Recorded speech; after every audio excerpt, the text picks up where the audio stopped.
Traveling to China in 2002 was not just a cultural shock, but a series of cognitive dissonant moments when I saw how Chinese people actually lived. I was on a business trip that sent me to Shanghai, and while I was there, I took a couple of extra weeks to go and visit Beijing, Daozhou, Datong, and Hong Kong as well. The biggest shock I felt was not just how cheap everything was, but how cheap most people's lives seemed to be regarded by their government. One example is when I traveled to Datong to visit the Buddhist caves, and I took a personal taxi out there. It was almost a 6-hour drive to and from the area, especially since I had the taxi take me to another town to see the Hanging Temple. So I basically had a taxi driver for an entire day, driving over hundreds of miles, filling up his car with gas a couple of times, and the entire cost of the ride and his time came out to a little over $40. I still remember the look on his face when he gave me the final price on his calculator, since he spoke only a few words in English.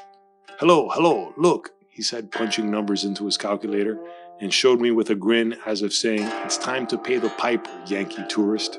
I was actually expecting the entire day to come out to about $150, which I would have gladly paid, but after doing a quick conversion rate in my head, I realized it was less than $50, so I paid him the equivalent of $45 and even gave him a tip. The expression on his face was not one of gratitude, so much as one of someone who realized he could have charged me 3 times the amount he had, and I would have still paid him extra. Among the few towns and villages we drove through, there was one with this beautiful pagoda that I wanted to go and see. It looked like a town whose major employer was a massive factory churning out clouds of dark, almost pure black smoke. It was an environmental activist's nightmare, though I doubt many environmental activists would even know this place existed. As we drove out of that town, there was one particular street that reminded me of the song Painted Black by the Rolling Stones. Almost everything seemed like it was covered in soot and ashes. The street, the buildings, and even the windows were just ashen black. It was bad enough to see the hopeless, sullen faces of so many of its residents, only to then find a few deformed ones as well.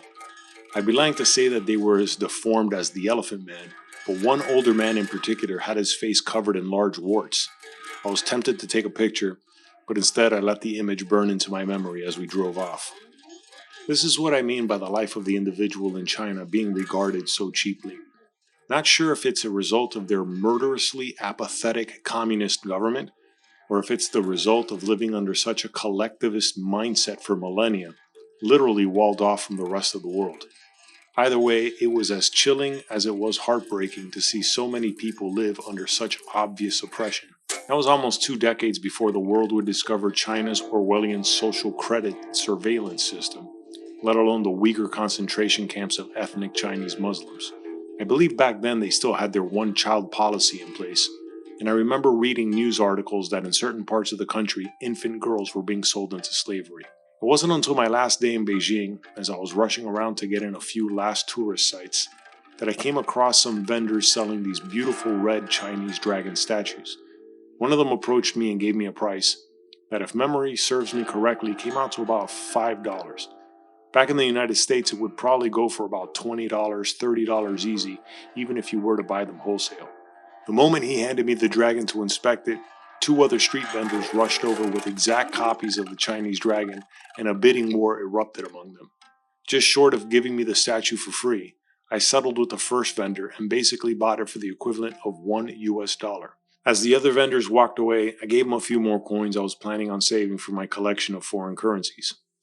Once I got in the cab, I looked at the dragon and thought back to all the times I felt I had been ripped off as a tourist, and simply as a person going through life purchasing one need or another from time to time, not to mention the low-income salary I was living on.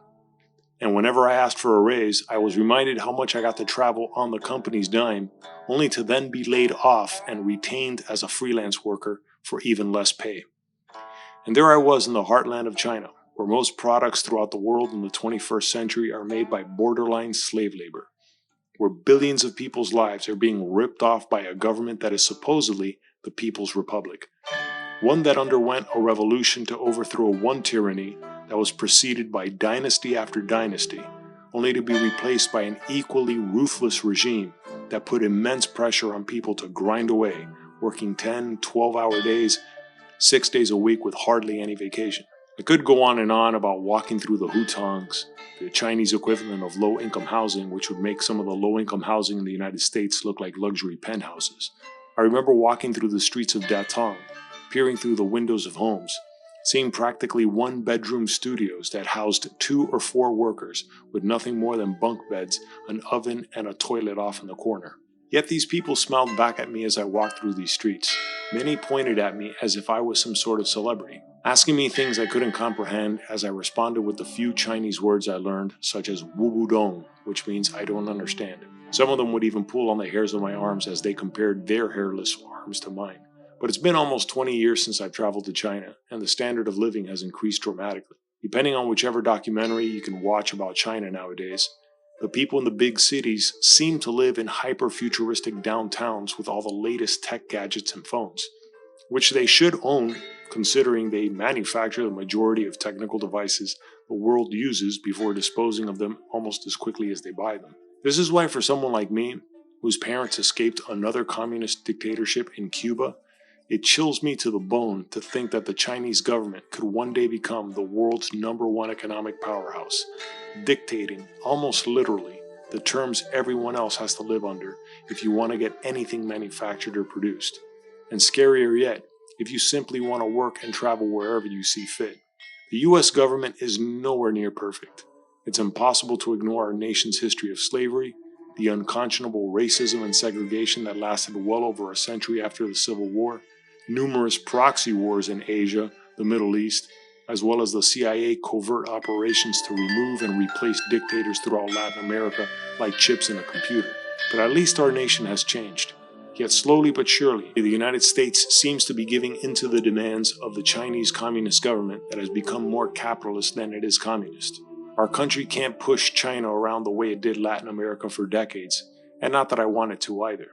I wish every nation's government could manage to get along with each other, and especially with their own people. Unfortunately, not everyone can afford to be nice to everyone else, because everything in this life has a cost, and sometimes that cost can be human life itself. It's just crazy to think that billions of human lives can be calculated and controlled by a government that seems to be ultimately run by one man, Xi Jinping. And it's even crazier to think how many billionaires in the United States nowadays are kowtowing to the Chinese government and Xi Jinping, who would not hesitate to devalue their lives down to the price of a souvenir dragon you could buy on the street. And that's the tale of this Chinese dragon and the ultimate price of China's cheap goods. If you like this video, please give it a thumbs up and subscribe to the channel, and check out the links down below for original art like this or merchandise for sale. And thanks for watching.